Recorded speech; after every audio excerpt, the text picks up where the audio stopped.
Ito ang inyong lingkod na nagbabalik upang magbigay ng mga balitang walang bias at pawang katotohanan lamang. Ito ang Bayang Pinas. Ang isyung ito ay naging usap-usapan sa buong bansa at iba't ibang social media platforms. Congresswoman Mix Nograles na huling namamalimos dito kay Congresswoman Kimbo. Nainggit nga ba sa Bagatero?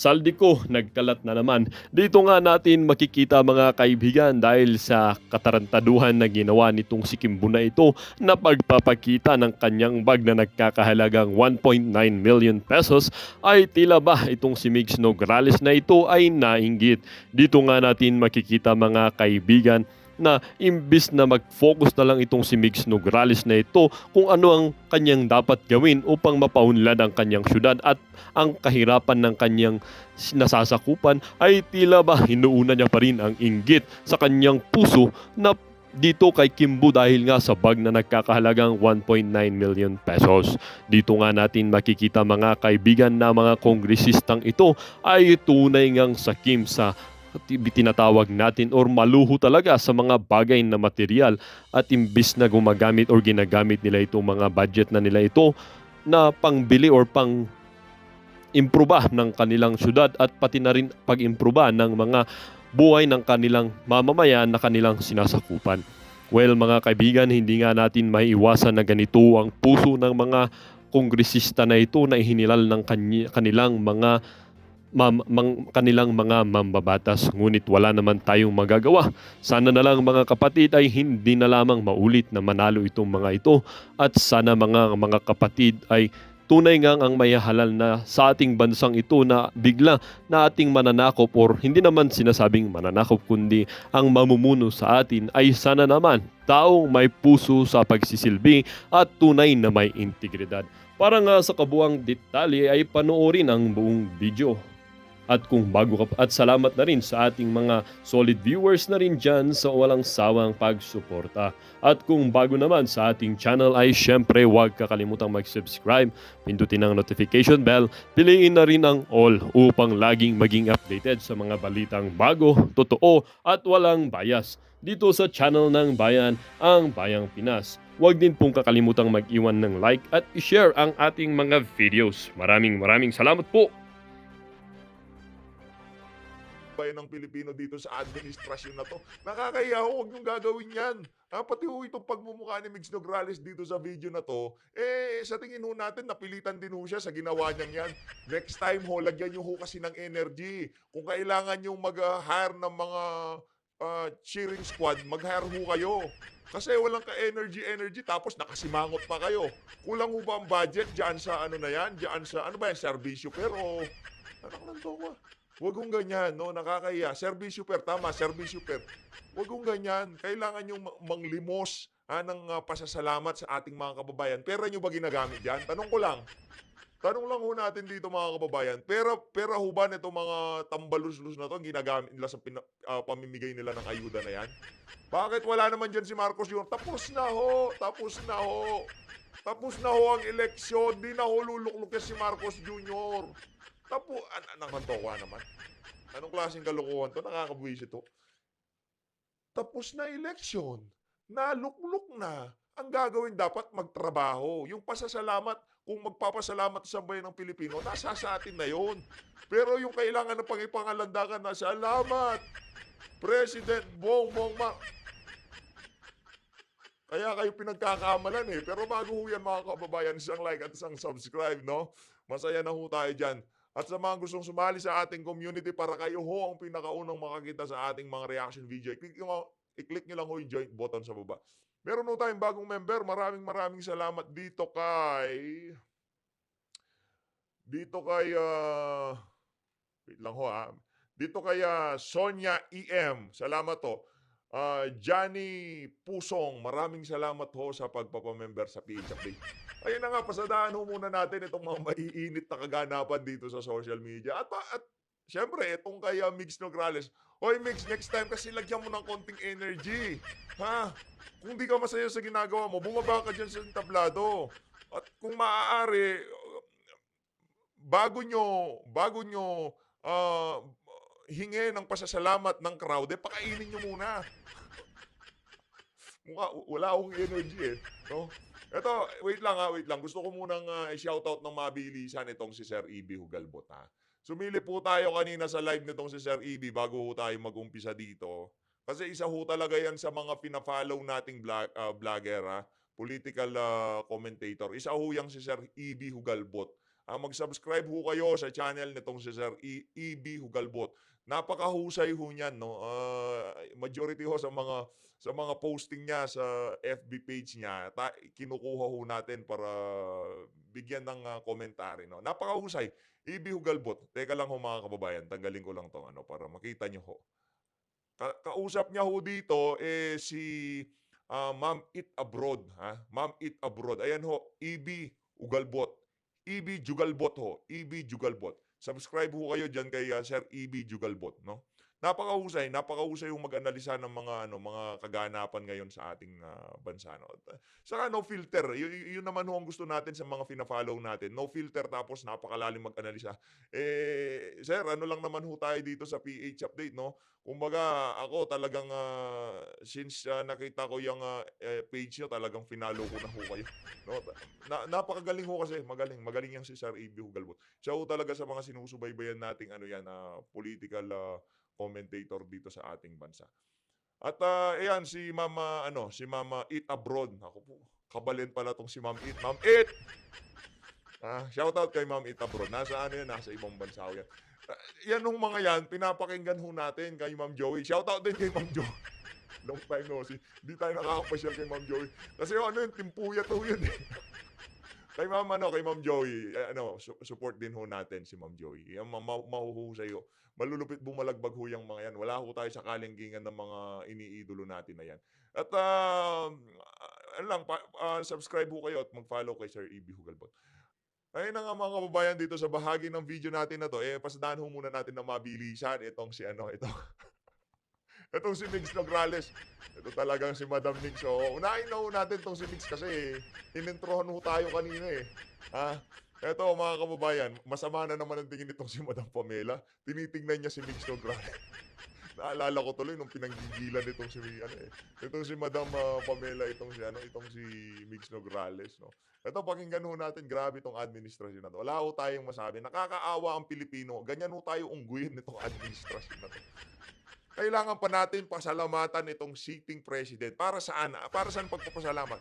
Una sa lahat, ginusto niya yan. Gusto niya mag-serve. So nanalo siya o paglingkuran niya sa bayan ng Pilipino. Yung perang pinamimigay, yung ayuda na pinamimigay, kanino galing? Sa bulsa ng mga Marcos? Naku po, huwag ganun. Ito, pakinggan nun natin. Migs, go! So maghanyo lang ko, no, para Oh. mapakita nato na kabaluta magpasalamat. Magbilang ko 1 2 3. Mag-ingon ta, magsulti ta. Salamat President Bongbong Marcos. Okay? Okay po. Ba't di ka masaya, madam? Hindi mo ba gusto pinapagawa sa'yo? Napag-utusan ka lang ba? Napag-utusan lang ba ho kayo, madam? May mali ho kasi sa ginagawa nyo na yan. Kung nakikita ng ating mga kababayan na nagtatrabaho ang administrasyon na to, di nyo ho kailangan gawin yan. Nakakaloko ho, di ba? Ganyan ho tayo ungguin ng mga to.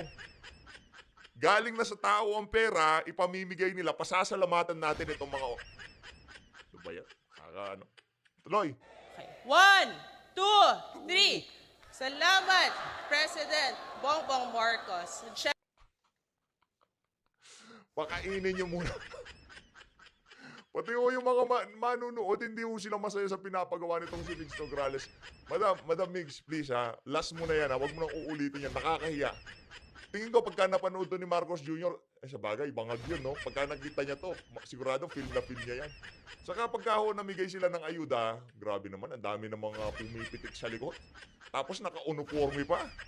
Diyan pa lang ho sa uniforme, tag 40, binigay nyo lang sanang ayuda. Kailangan pa talaga ilagay yung bagong Pilipinas na branding ng walang kwentang administrasyon na to. Kailangan ho kasi yan, eh. Yan kasi gagamitin nilang branding sa susunod na eleksyon. Pero malabo ho.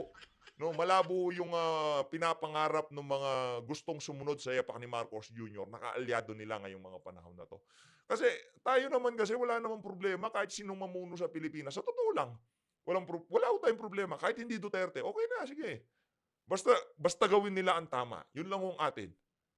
real talk, kahit hindi si VP Sara maging presidente, kung meron dumating sa 2028 na talagang viable candidate at hindi pwede itong si VP Sara at ayaw niya talagang maging presidente, wala tayong magagawa. Anong choice natin?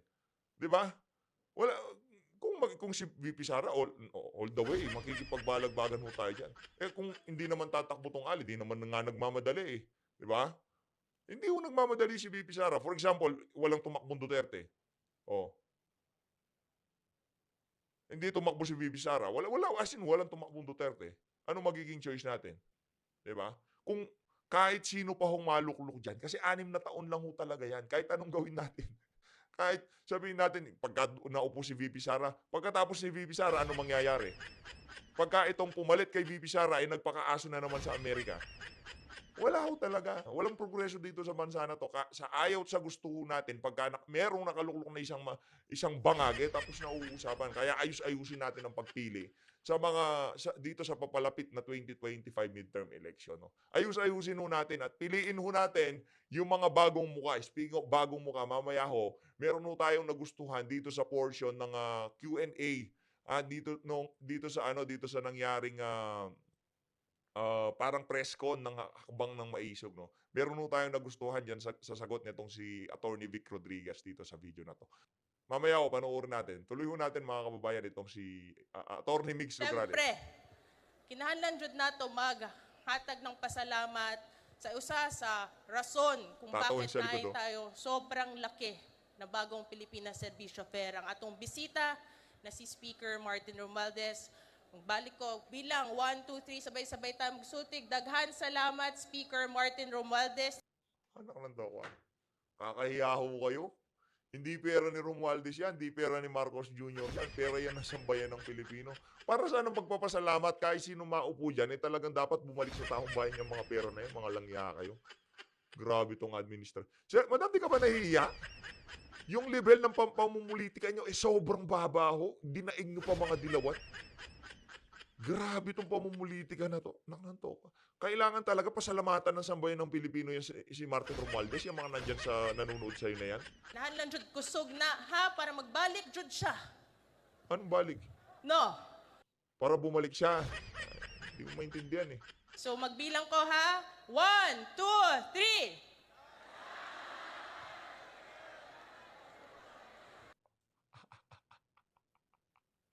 3. Punong-puno ah. Yan, yan naman natin.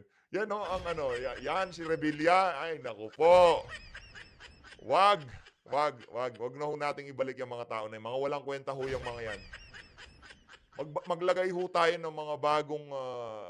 mga bagong senador sa papalapit na 2025 midterm election. Wag na ho nating iboto wag na ho nating ibalik tong mga walang yang na to. Pag natapos ang nitong si Revilla, wag ho nating iboto. Walang kwenta tong mga tao na to. Hindi ho interes ng sambayan ng Pilipino ang isusulong ng mga walang yang politiko na yan.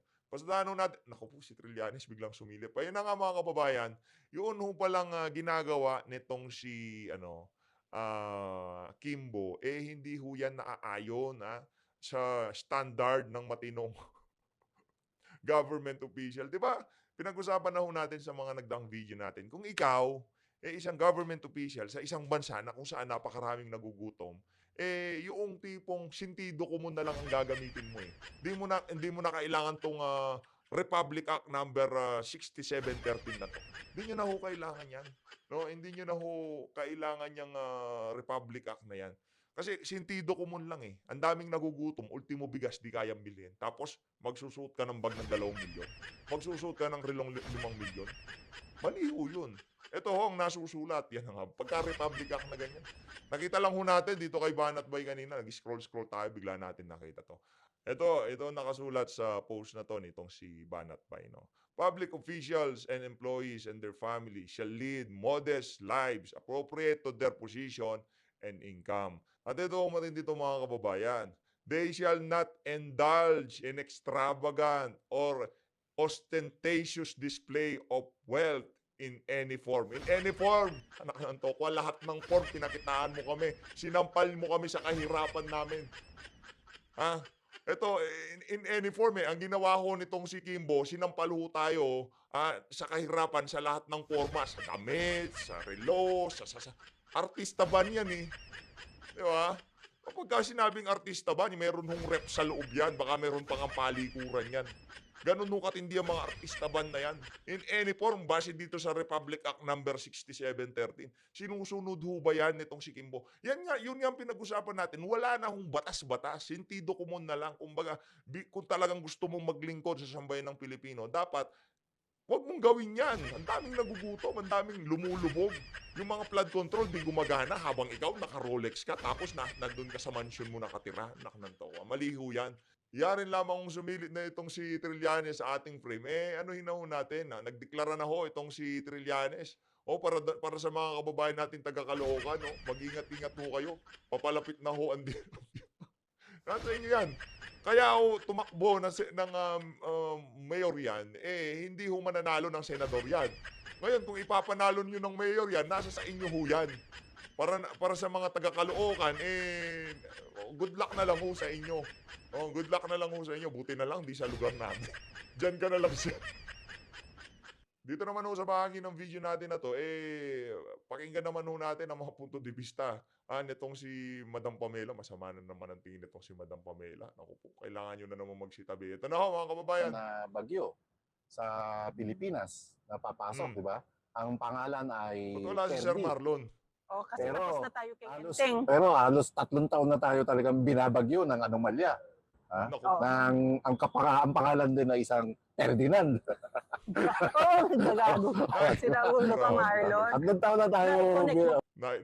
naipasok pa talaga nitong si Sir Marlon. Talagang magaling. Palakpakan ho natin. Pagdating talaga sa kalokohan. Sinong number 1? Binababo ng bagyong Ferdinand ng anomalya, issue ng kabangagan, issue ng corruption, halo-halo na to, lahat ng kasamaan sa Pilipinas nandito na sa Lahat ng kasamaan. administrasyong ito. Pero Ito, dahil yung- may papasok na bagyo, Pam, yung Oh, mga meron may papasok na foundation bagyo. po na naniniwala sa advocacy ni Vice President Sara Duterte, pwede naman pong hindi natin direktang i-donate kay BP Sara kung Ayan ano man na. yung donasyon na Ayan na. ibibigay natin. Pwede yung bigay nga natin doon sa foundation na yun.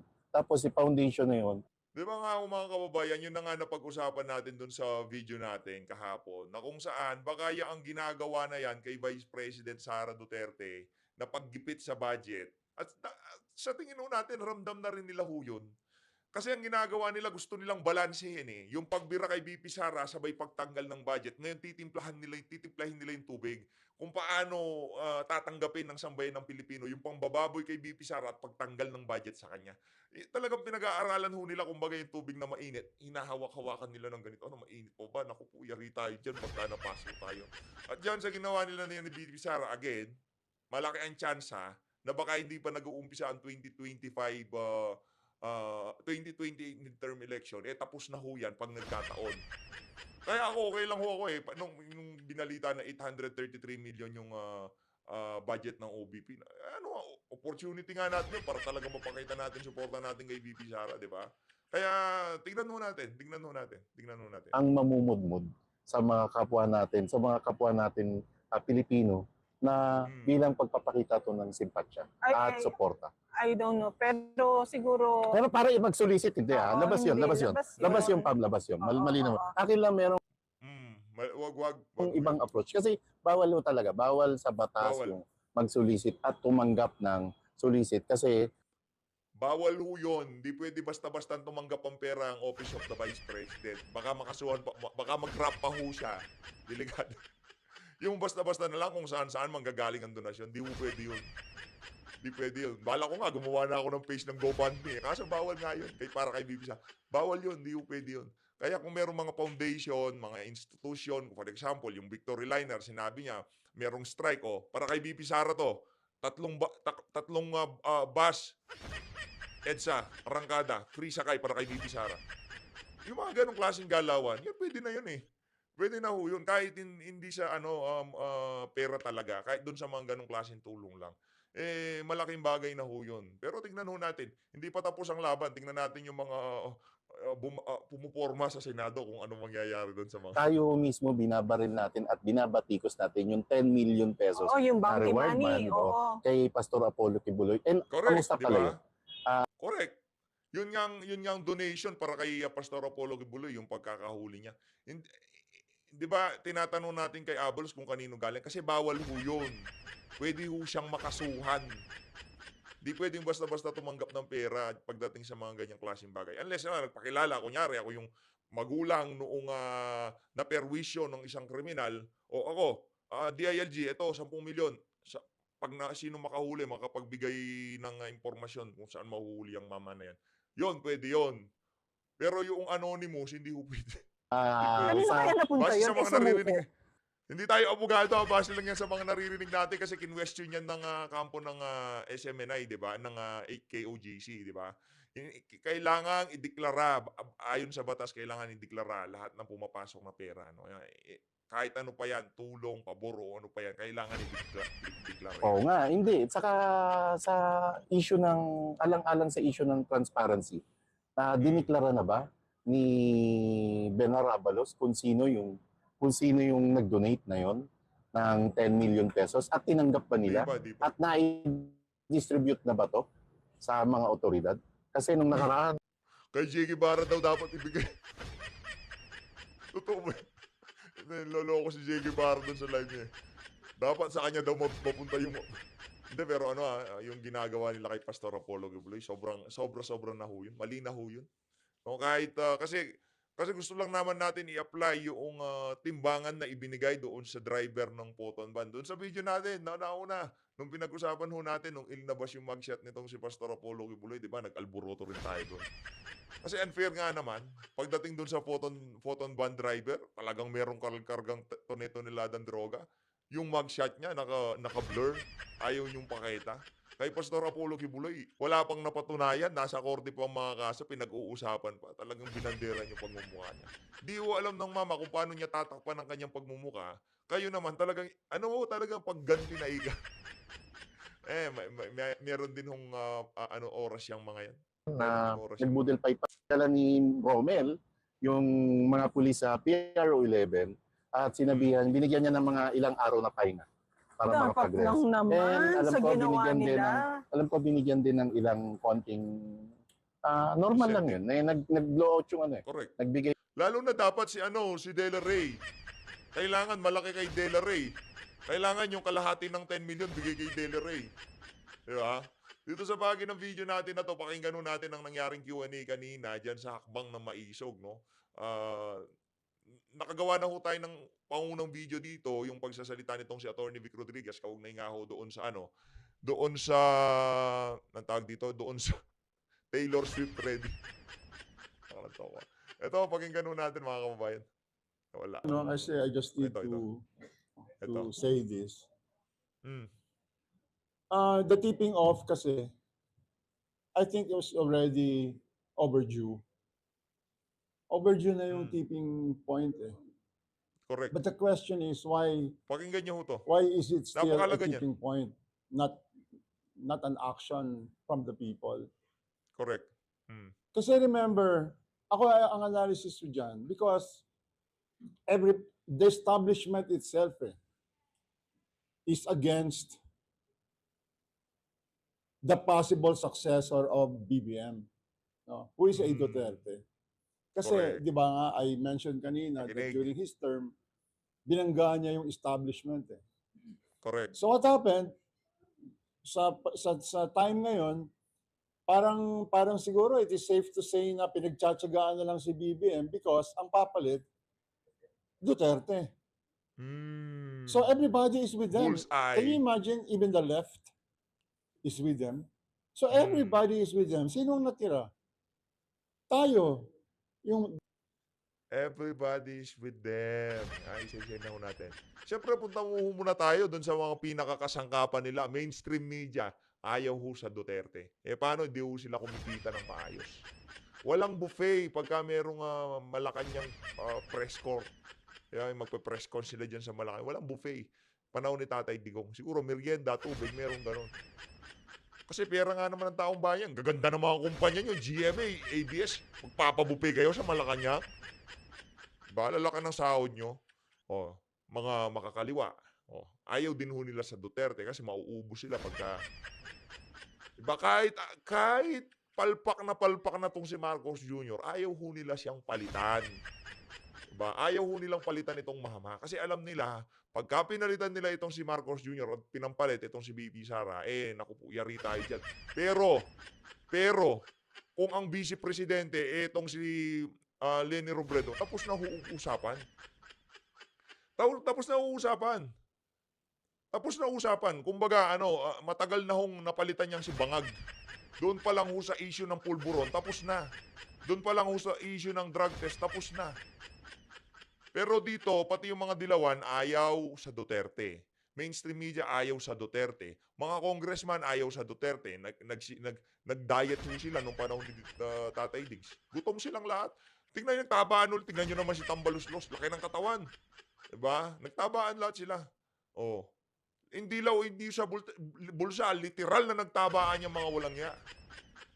Kaya nagtutulong-tulong ho sila. Kumbaga, nandyan si Marcos Jr. Okay na yan. 3 taon pa, pataba pa tayo. Diba? Ganun yung nila, mindset nila. O, pagdating sa 2028, nag-uusap-usap yung mga yan siguro. O, makakaliwa, dilawan, loyalista, mainstream media. Okay. Ngayong mga panahon na to, magkakakampi tayo. Walang away, ha? Kasi hindi tayo pwede mag-away-away. Dapat tayo, united tayo dito. Tayong unity dito. Diba? Pagdating ng 2028, tapos na usapan. Hiwa-hiwalay na tayo ulit. Mga tulpo, mga dilawan, mga ganyan ho nangyari. Kaso ngayong mga panahon na to, Duterte lang ho ang outside the kulambo. Duterte lang kasi matino. Duterte lang di magnanakaw. Lahat